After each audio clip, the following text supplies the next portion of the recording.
finally Friday. It's Friday, Friday. Thank God it's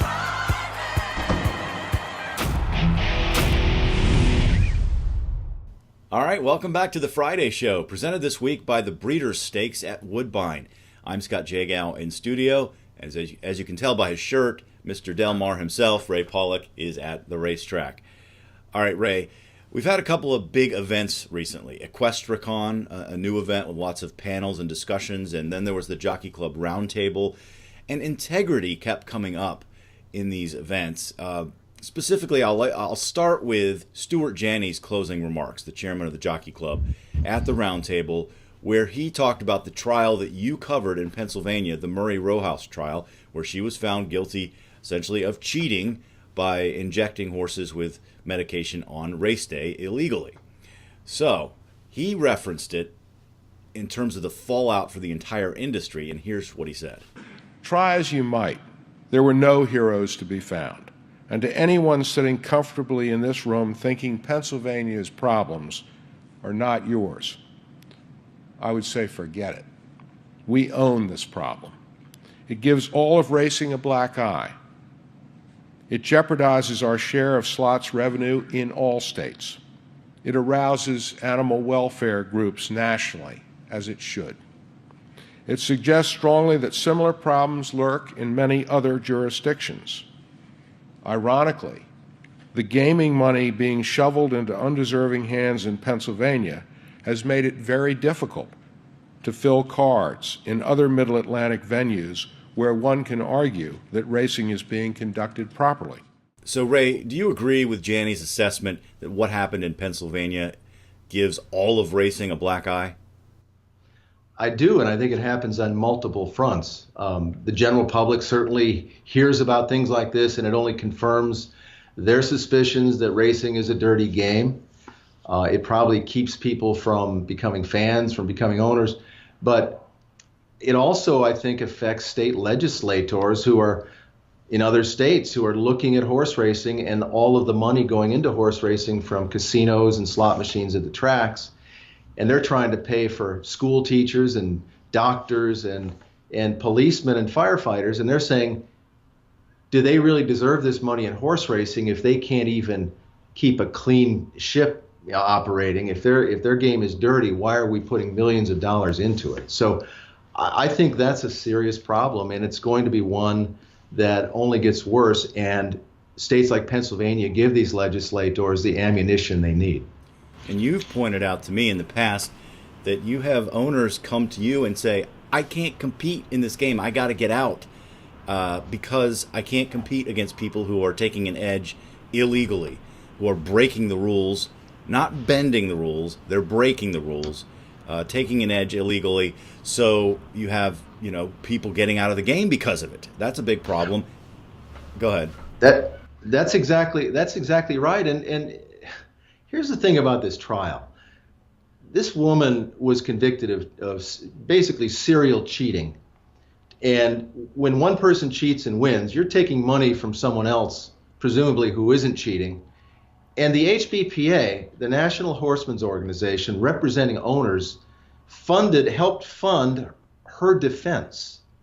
What does that say? Yeah, well, it's hypocritical. It's counterproductive. There are a lot of adjectives that you could use to describe that sort of idiotic defense.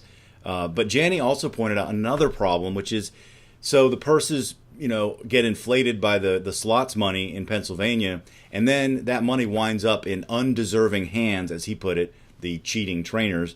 So the honest horsemen in Pennsylvania and the ones in surrounding states where the purses are not as big, they're the ones that end up getting screwed.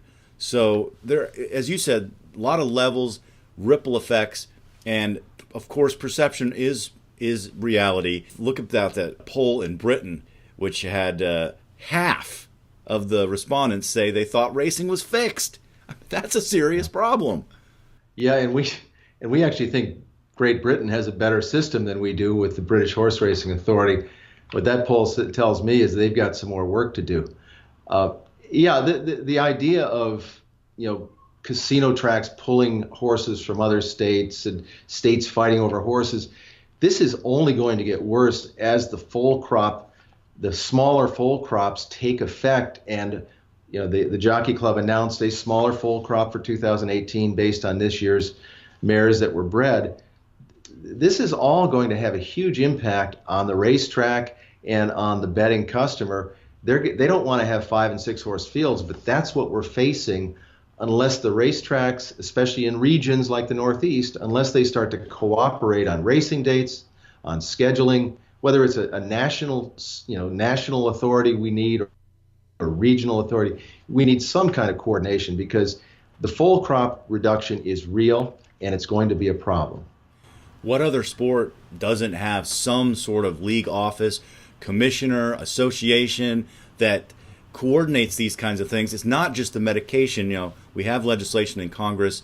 The United States Anti-Doping Agency would take over potentially the oversight of medication in horse racing. But there are all these other issues, like coordinating races, for example. In tennis, I don't remember a time when the Australian Open and the U.S. Open were held on the same weekend. But in racing, we have 2 huge 3-year-old races, Jim Dandy and Haskell, on the same weekend. And, of course, one of them ends up with a 5-horse field. It makes no sense. And when you talk about the foal crop decreasing, it's only going to get worse unless there is some coordination around this. Yeah, in looking at the foal crop, one of the things I discovered is that there's really enough horses to fill races. If we go back to the 1960s and look at the number of times horses used to race per year versus the number of times they race per year now. In the 60s, they ran almost 11 times per year. There were actually more races than there were starters. In 2016, they're averaging 6 starts per year. So it's cut almost in half, and we have far more starters than we have races. So it's completely flip-flopped. And in the 60s, we had 1 more starter per race on average than we did last year. So the problem is not just the shortage of horses, but it's the number of times the horses are running. We'd be fine if horses ran 10 times a year, but that's not going to happen. No, not until they stop using Lasix, which is a diuretic which increases recovery time and which is a primary reason why horses are not racing as often. So we're back to, all of these things are interrelated, and a lot of them are related to the lack of oversight and conflicting interests and looking out for yourself and your own racetrack, your own state, whatever, to the detriment of the entire game. Yeah, Lasix is certainly one issue that I think is leading to the lower number of starts. I don't know when that was introduced. It was, I think, in the 1970s, 1980s. And exactly. The drop really started in the 1980s, the number of average starts per runner. So that's something to be looked at. And there's some other issues, too. Yeah, we have a poll about this on our website. What do you think is the reason why the average number of starts has declined so much from the 1970s and 80s until now? Let us know your thoughts at PaulickReport.com. All right, that's going to do it for this edition of the Friday Show, presented by the Breeders' Stakes at Woodbine. Thanks for joining us, and we'll see you next time.